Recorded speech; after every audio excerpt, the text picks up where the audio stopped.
the coastal ecosystem have many different subsystems which are themselves interconnected but have their own identity. And therefore, you are dealing with a system which actually is very thin area of the earth which has zipped very beautifully, three-dimensionally, air, land, and water, and have created an identity of its own, and which supports a large number of services and provides invaluable help. So I think these are about 8 or 10 in which I have put urban and industrial areas also as a part of the coastal ecosystem. It is a matter of fact. You cannot wish away them. They are there and they are going to be there. So I think these are different, and therefore in a heterogeneity of such ecosystem, if you have only just one red line given which says that now you have protected everything and you have taken care of everybody's interest, is by definition is a fallacy. And therefore I very much agree. And in fact, my talk is going to be nothing but a little extension and footnote to what you have said. Next. Now, developmental activity in coastal zone again provide the same wide variety of activities: petroleum, chemicals, cement, fertilizer, salt works, thermal power station, nuclear power station, ports and jetties, and shipbreaking units, tourism, and construction. And there may be some more, but these are the ones which really cover majority of them. And I think because of this, you have another activity which have on recent times have attracted a lot of attention, is a mining on large quantities of limestone for cement, iron ore, lignite, coal, and sand.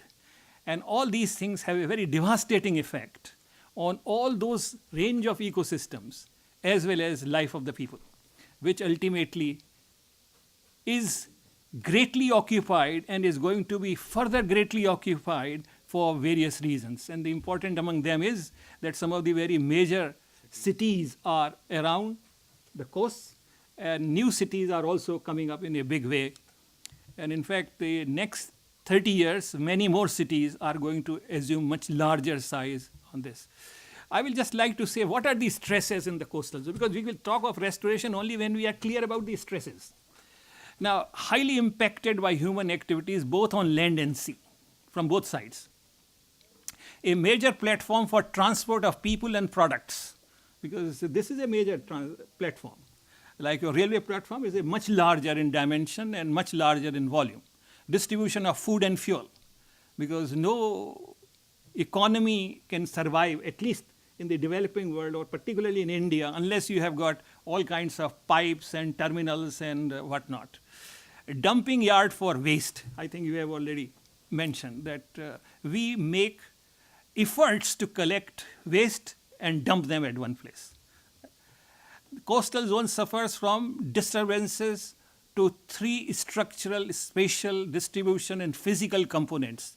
That is, land cover, land use changes, massive urbanization, mining and agriculture, to changes of natural biota, deforestation, agriculture, biodiversity, invasion of alien species. To all this, our coasts are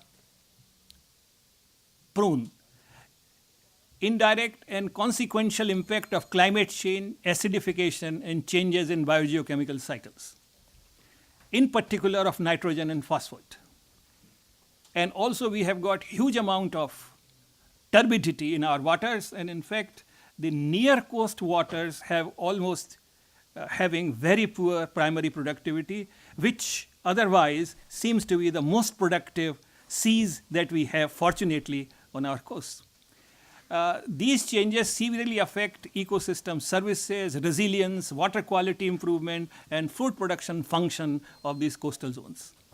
These are unavoidable, often unintentional challenges for humans during the 21st century. And I think their intensity and the magnitude of these are going to grow the way things are being planned and being practiced.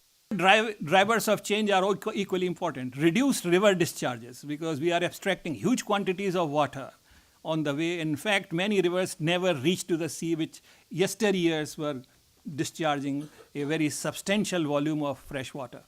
Extensive ground of water withdrawal, salt water ingress, loss of biodiversity and mangroves, dwindling fisheries and other marine biota. I'm told from 97 onwards, our capture fisheries has not increased on a national level, and particularly the artisanal fisheries and the sports fishing has almost ceased in the coastal waters of large metropolitan cities sitting on the coast.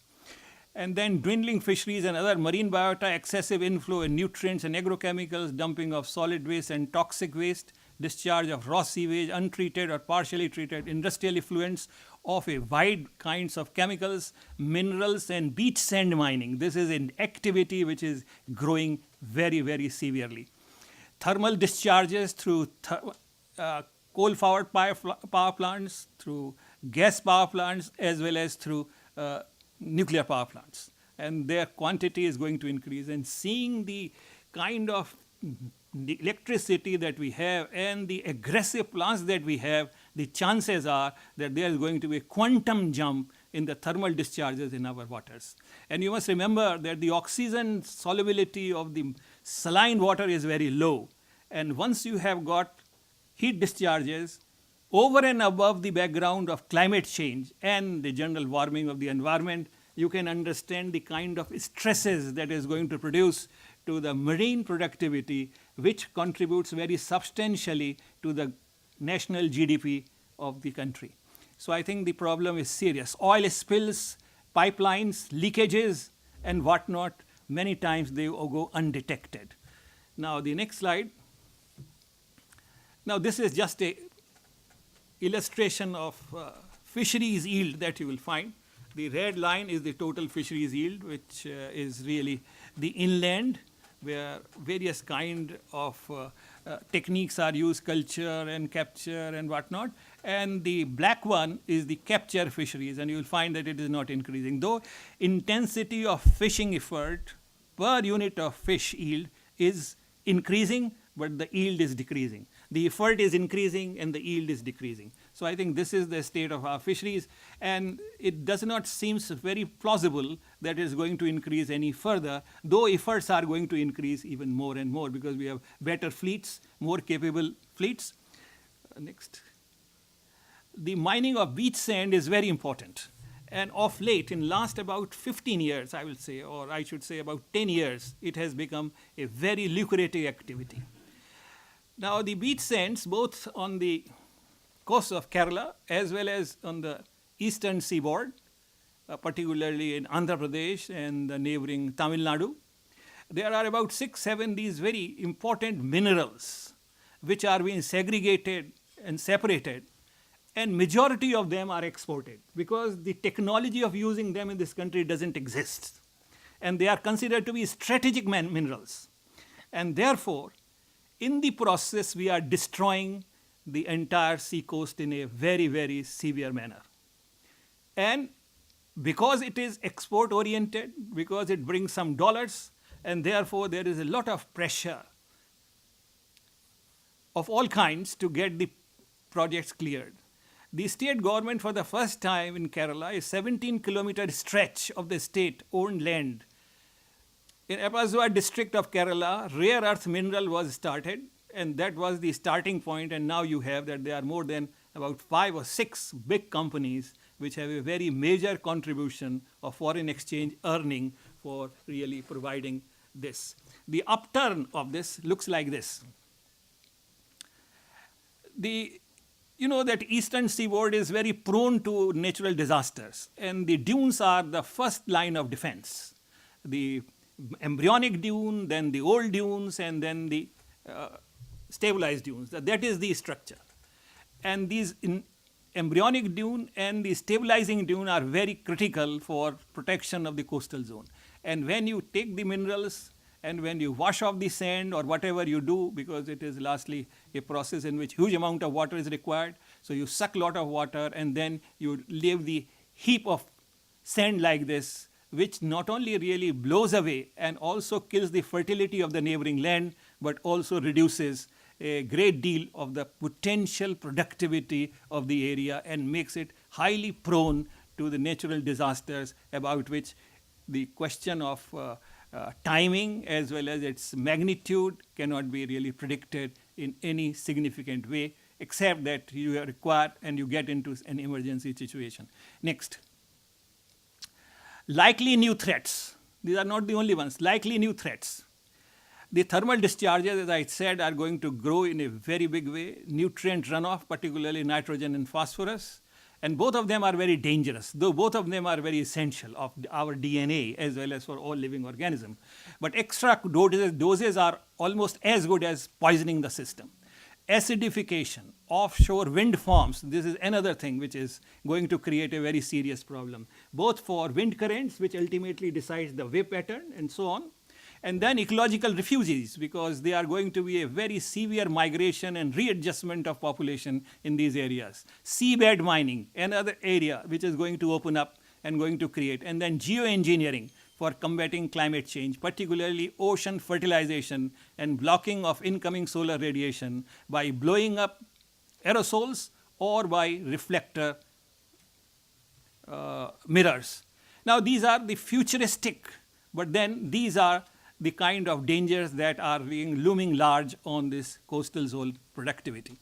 By the way, I must also say that as an ecologist, and this is a very important fact for all of us to remember, these are the most productive ecosystems of the world, much more productive than or equally productive to the tropical rainforest or highly fertilized and managed and irrigated agricultural fields, even more than that, at a zero input of energy, at a zero input of cost and labor. So I think these are the ecosystems which are providing lot of sustenance and lot of ecosystem services of all kinds.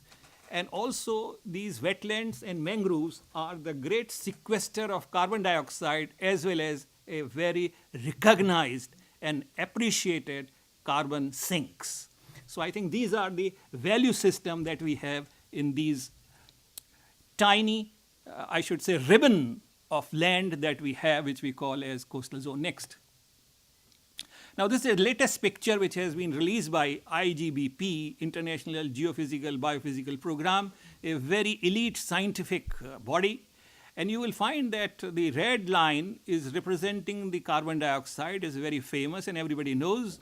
On the other hand, the green line with the red averaging showing is the acidity of the ocean, which you will find is increasing.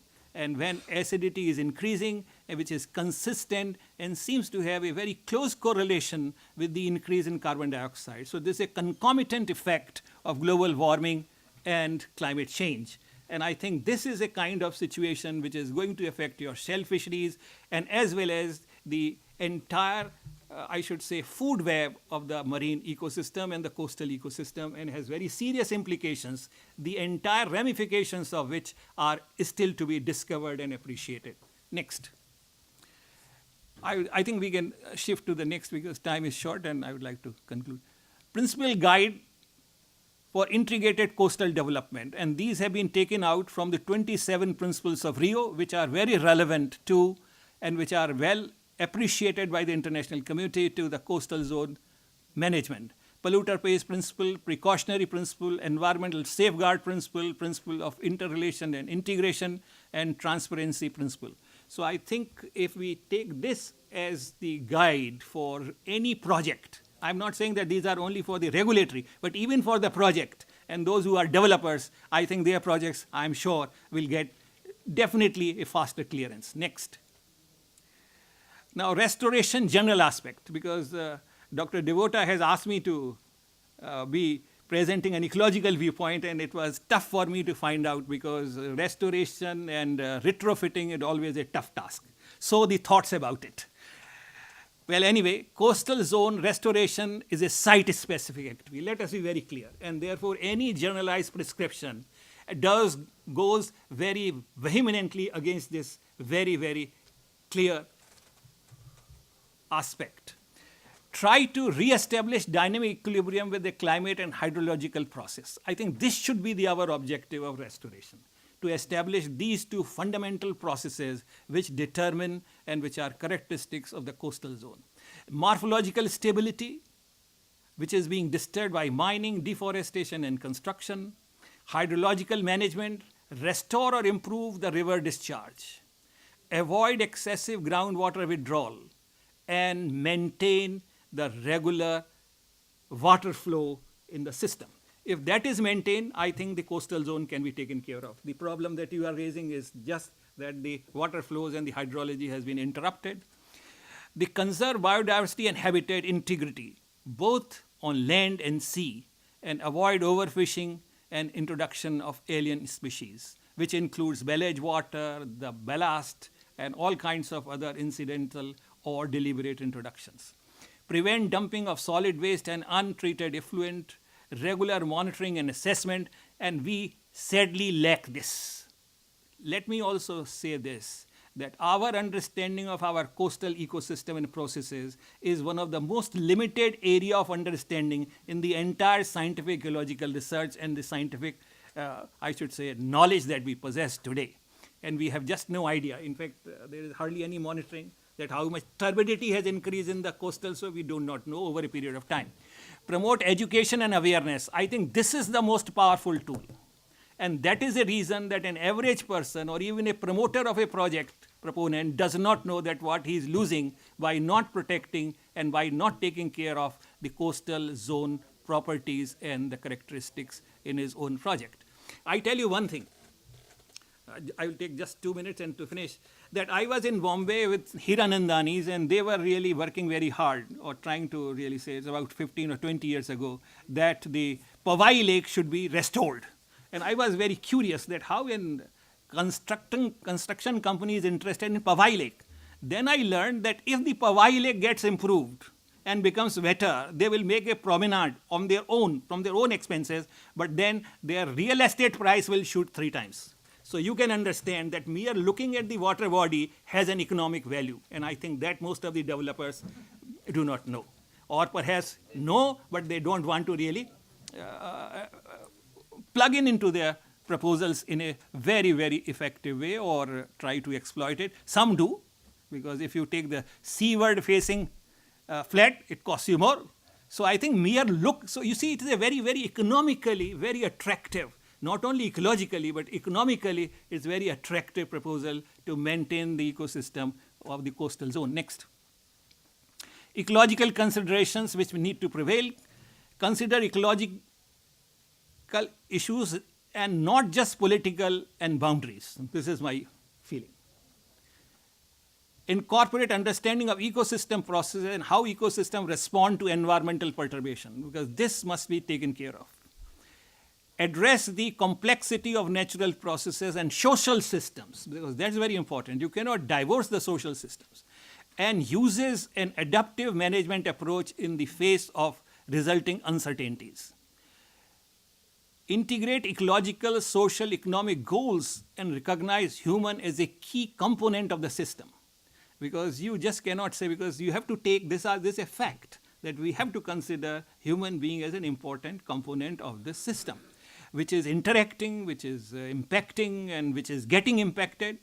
Engage multiple stakeholders in collaborative process to define problems, to find solution. Because sitting somewhere in a remote corner and then to say that we decide what the system should be, I think this is absolutely is not going to work. And that is the reason that most of these laws and most of these prescriptions which are given just don't work, because they do not understand and incorporate and reflect on the aspirations and desires of the people, which ultimately are the users of that area. So I think people are very intelligent. They will follow and they will appreciate, provided you also take care of their aspiration. And they are ready to sacrifice, provided you try to really impress upon them that what they will lose if they do not follow these diktats. Next.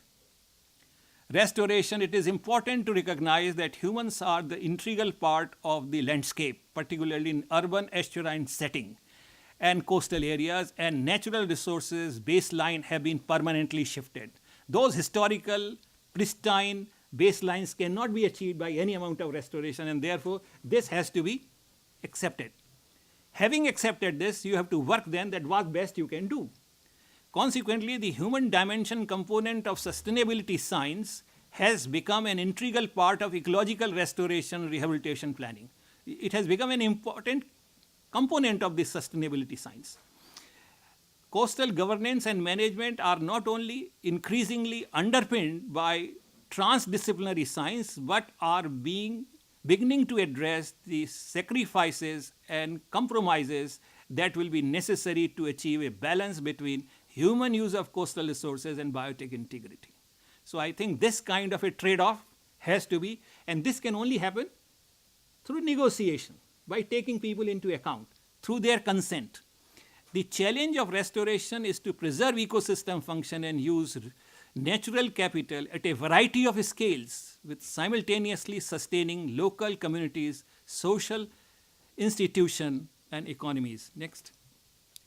Restoration and pragmatic consideration. What are these? It is important that goals of restoration and conservation should incorporate both ecology and social needs and values proportional to human dominance and desire. Furthermore, sacrifice and compromise must be accommodated across restoration and conservation effort. They should be part of it, rather than saying that restoration and conservation is separate and human desire and aspirations are separate. In an urban industrial coastal area, restoration and or rehabilitation practice should not be targeted to achieve the pristine state, but towards a situation that is practical and realistic in relation to human density and functional needs. Now, this is where I will say that a urbanized coast will require a different approach than a coast where the human interference has been least. There is hardly any coast that is left where human interference is not there. So where it is less, it is entirely different type of approach, which is a production approach, but here it should be more, but without compromising the basic ecological functions. Next. Restoration urban coastal zone. I have just given one example as I thought that I could best could be. Prevent dumping of waste and this is fine. Removal of building constructed in wetland and dune zone. I think that is very important. You have to remove, because some hard decisions have to be taken. And I think I listened in the previous session that there were some buildings to be removed, and I give you my own example of this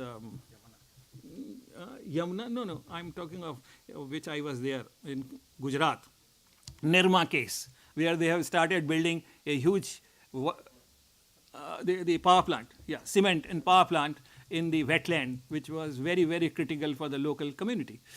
And 250 crore of investment was simply just have to be removed. So this is what is. Create mixed plantation of indigenous species. Now, I'm very weird about the plantation successes which are being reported about Goa, where monoculture of these plants are there. I mean, they are not really mangroves. So I think it has to be a multi-species.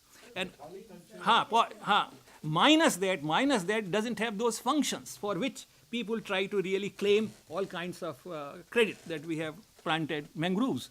Integrate scientific, technical, and social economic perspective in planning and restoration of urban coastal zones, monitoring and review to enable course correction if needed. Failure to appreciate the integration within coastal system, upland and sea. You must have a proper appreciation of upland, because coast doesn't hang in vacuum.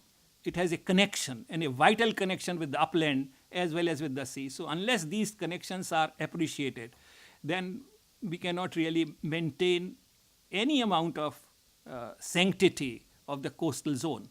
Limited understanding coastal and marine processes. This is our limitation. Limited understanding and experience in restoration. We don't have much because we have seldom attempted. Lack of trained personnel, relevant technology and equipment. Inadequate legislation and poor enforcement of legal provisions. Need for enhanced global coordination in governance response.